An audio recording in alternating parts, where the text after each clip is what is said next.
انور اپنے دفتر سے بڑی ہی جلدی میں نکلا۔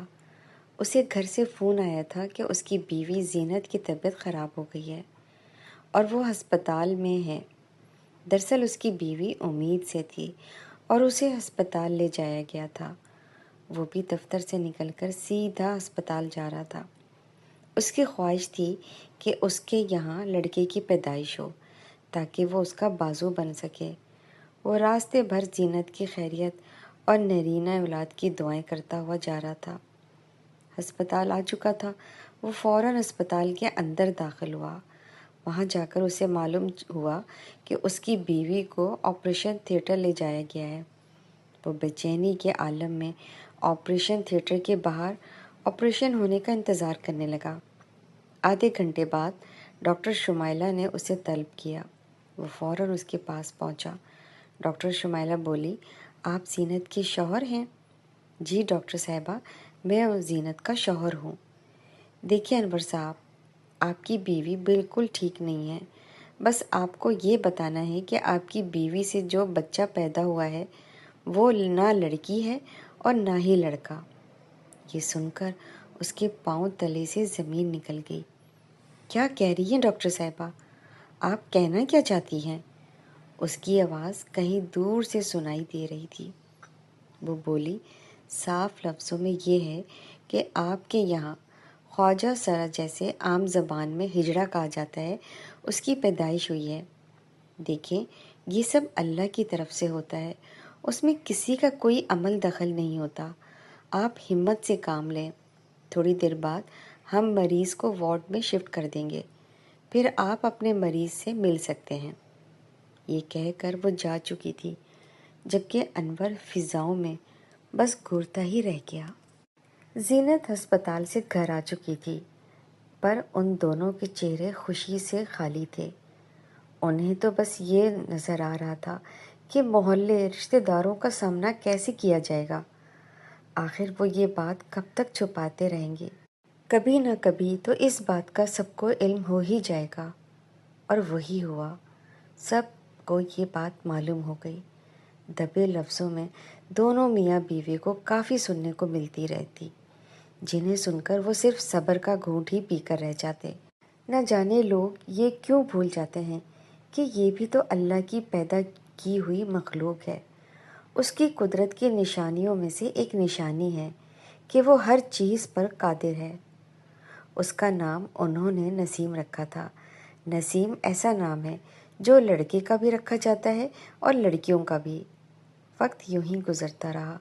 2 سال بعد زینت نے انور کو ایک بار پھر خوشخبری سنائی، مگر اس بار انور کو اتنی خوشی نہیں ہوئی جو پہلے ہوئی تھی۔ وہ ایک اندیکھے خوف میں مبتلا تھا کہ کہیں دوبارہ تقدیر اس سے کوئی مذاق نہ کر دے۔ اس نے اپنے رب کے حضور خوب دعائیں مانگی۔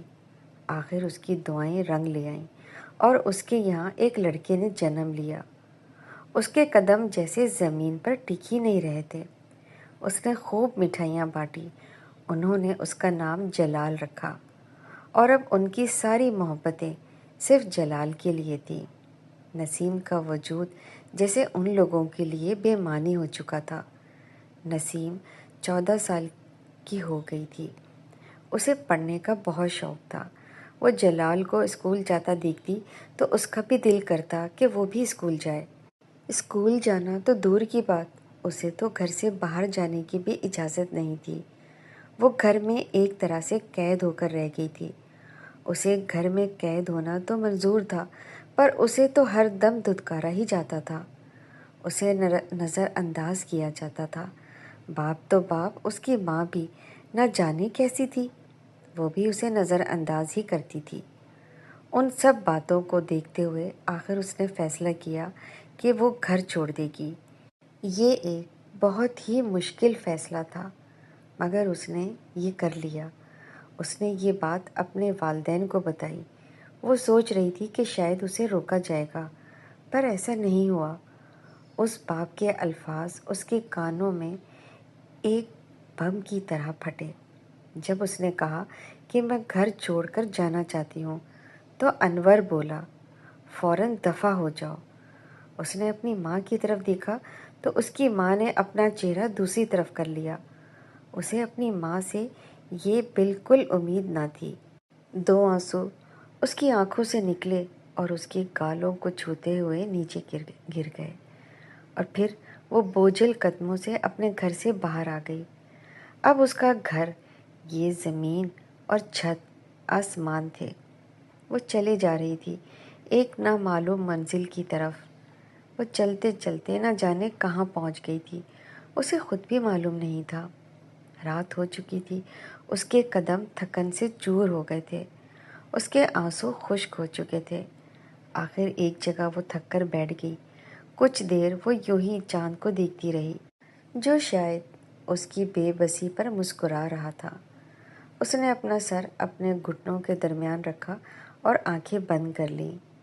وہ رات اس کے لیے ایک طویل رات تھی، شاید کبھی نہ ڈھلنے والی رات۔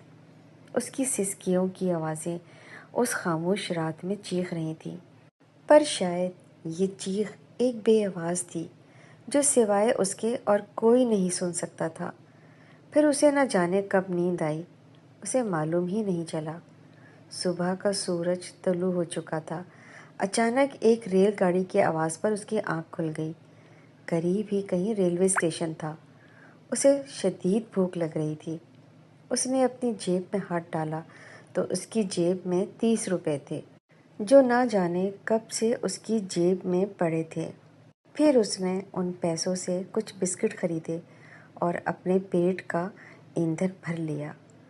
اب اس کی جیب خالی ہو چکی تھی۔ ایک بار پھر بھوک نے اسے ستانا شروع کر دیا۔ بھوک سے مجبور ہو کر اس نے ایک فیصلہ کیا اور اس نے چلنا شروع کر دیا۔ اب اس کا رخ وہاں موجود ریل گاڑی کی طرف تھا، جو مسافروں کو لے کر جانے کے لیے کھڑی تھی۔ مسافر جوگ در جوگ اس میں بیٹھنا شروع ہو رہے تھے۔ وہ ایک ڈبے میں داخل ہوئی اور پھر اس کے ہاتھ مسافروں کے آگے اٹھ گئے۔ اس نے بھیک مانگنا شروع کر دی۔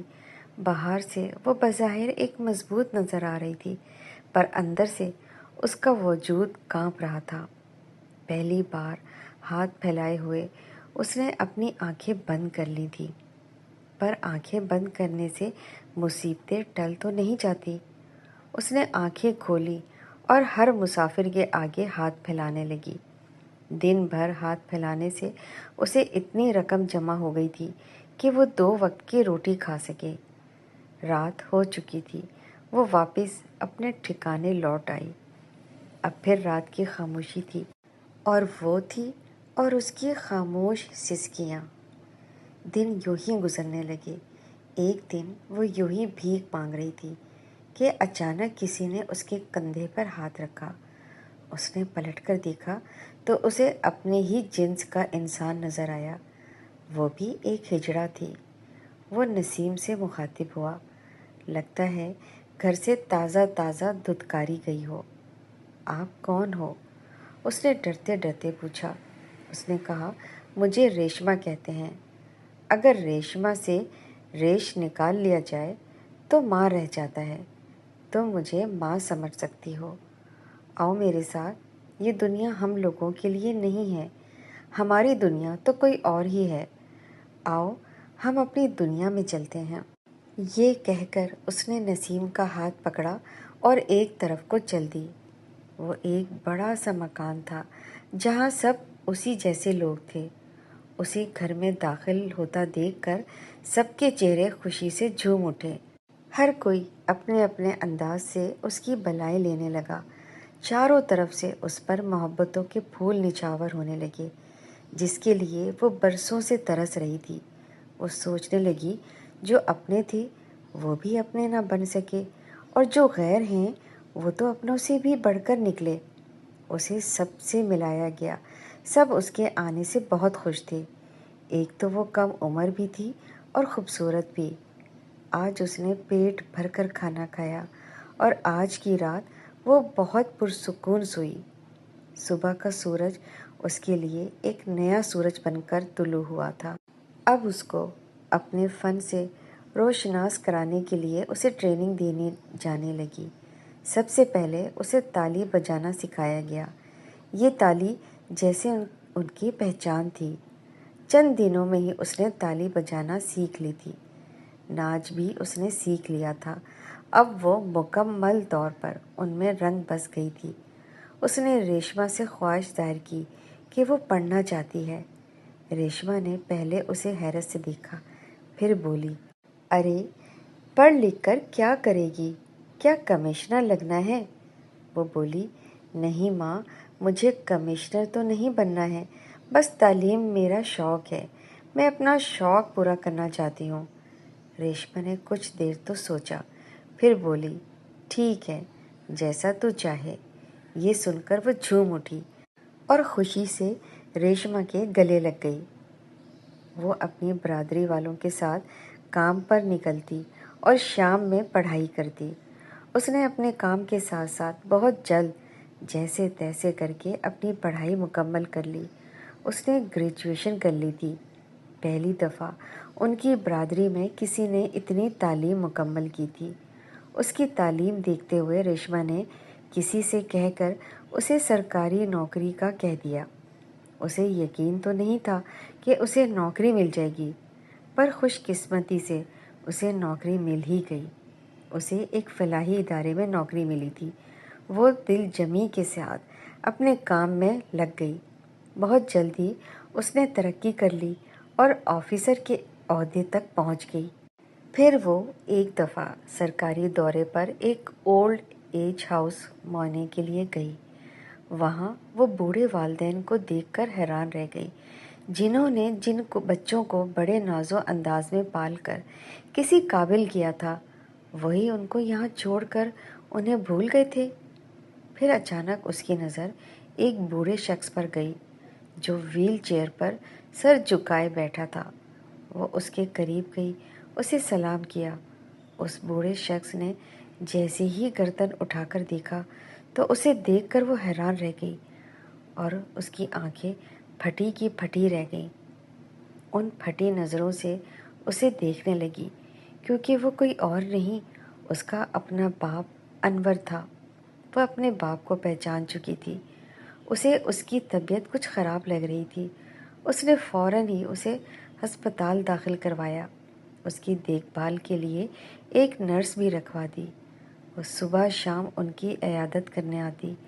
جب وہ سو رہے ہوتے تو وہ بیڈ پر ہی ان کے قریب بیٹھ جاتی اور ان کا ہاتھ چومتی رہتی۔ ایک دفعہ وہ اسی طرح ان کے پاس بیٹھی تھی اور ہاتھ چوم رہی تھی کہ اچانک انور کی آنکھ کھل گئی۔ انہیں جاگا دیکھ کر وہ گھبرا گئی۔ انور بولا، تم کون ہو؟ تم سے میں نے محبت کی ایک الگ ہی چاہ دیکھی ہے، بتاؤ نا تم کون ہو؟ وہ بولی، کیا آپ سن سکیں گے کہ میں کون ہوں؟ ہاں ہاں، میں سن سکوں گا، بتاؤ تم کون ہو؟ میں آپ کی وہی دودھکاری ہوئی اولاد ہوں، آپ کی ہجڑا اولاد۔ یہ سن کر انور ہکا بکا رہ گیا، بلکہ بالکل گم سم رہ گیا۔ کچھ دیر خاموشی رہی اور پھر انور کے آنسو گرنے لگے اور پھر وہ بولا، بیٹی مجھے معاف کر دو، ہم نے تمہارے ساتھ اچھا سلوک نہیں کیا۔ شاید اسی وجہ سے قدرت نے ہم کو یہ بھیانک انجام دیا ہے۔ ہجڑا تو نہیں، بلکہ ہجڑا تو میرا وہ بیٹا تھا جو مجھے سہارا بھی نہیں دے سکا۔ وہ بے سہاروں کی طرح غیروں میں چھوڑ گیا۔